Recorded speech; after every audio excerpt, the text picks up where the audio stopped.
एक तरफ मणिपुर के मुख्यमंत्री एन बीरेन सिंह ने माफी मांगी तो दूसरी तरफ कांग्रेस ने निशाना साधना शुरू कर दिया। जयराम रमेश कांग्रेस पार्टी की ओर से कह रहे हैं कि यह विफलता राज्य सरकार की नहीं है बल्कि यह विफलता केंद्र सरकार की भी है और माफी केंद्र सरकार को मांगनी चाहिए। सुनिए। 19 महीने तक मुख्यमंत्री ने कुछ कहा नहीं। 19 महीने 3 मई 2023 को मणिपुर जलने लगा, ठीक है।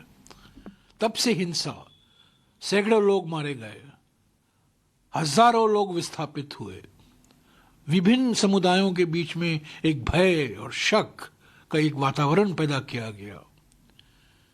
पर बात यह नहीं है कि मुख्यमंत्री ने आज क्या कहा है कि नहीं, बात यह है कि 19 महीने के लिए प्रधानमंत्री ने अपनी चुप्पी क्यों नहीं तोड़ी मणिपुर के बारे में। और मणिपुर में देखिए आतंकी संगठन यूएनएलएफ की साजिश को लेकर एक बड़ा खुलासा हुआ। ये बताया गया कि किस तरह से उन्होंने जबरन विधायकों से लेकर सरकारी अफसरों तक वसूली की थी। कारोबारियों से भी लाखों रुपए की जबरन वसूली यहां पर की गई और वसूली के पैसों से यूएनएलएफ ने म्यांमार से घातक हथियार खरीदे थे। अपने टेरर नेटवर्क को मजबूत करने में इन पैसों को खर्च किया गया। एनआईए और ईडी की जांच में सनसनीखेज खुलासे और इस खुलासे से जुड़े डॉजियर टाइम्स नाउ नव भारत के पास मौजूद है।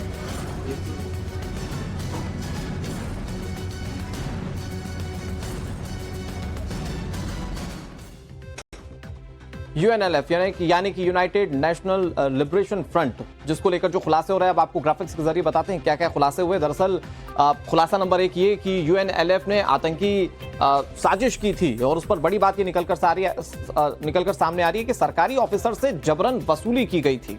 ये बड़ी बात निकलकर सामने आ रही है। इसके अलावा हॉस्पिटल से लेकर शराब विक्रेताओं से भी वसूली की गई थी, स्थानीय विधायकों से वसूली की गई थी। ये बड़ी बात निकलकर सामने आ रही है। खबर यह भी है कि व्यापारियों, टोल बूथ ऑपरेटर्स से भी लाखों रुपए वसूले गए थे। स्कूलों से भी लाखों रुपए की जबरन वसूली की जा रही थी। ये बड़ा खुलासा हुआ है। इसके अलावा एनआईए और ईडी की जांच में ये सारी साजिश का खुलासा हुआ। ये पता चला कि कैसे यूएनएलएफ दबाव बनाकर पैसे ले रहे थे। 2 टॉप कमांडर्स के खिलाफ अब इस मामले में चार्जशीट दाखिल कर दी गई है। म्यांमार से घातक हथियार खरीदने के लिए बताया जाता है कि ये वसूली की गई थी और हथियारों का कैसे इस्तेमाल किया गया मणिपुर में शांति भंग करने के लिए वो सब जानते हैं। टेरर नेटवर्क की फंडिंग के लिए जबरन वसूली की गई थी। जो कार्रवाई में पता चला, रिक्रूटमेंट और टेरर ट्रेनिंग में वसूली के पैसे जो थे वो खर्च किए गए हैं। ये ईडी की कार्रवाई में पता चला है।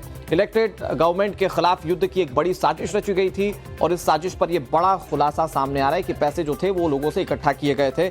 अब मैं आपको बताता हूं कि ये खर्च कहां कहां किया गया। बताया जा रहा है कि 2,36,41,725 रुपए की कुल वसूली की गई थी। मतलब हॉस्पिटल, टोल प्लाजा से जो वसूली की गई थी वो थी 2,36,41,725 रुपए।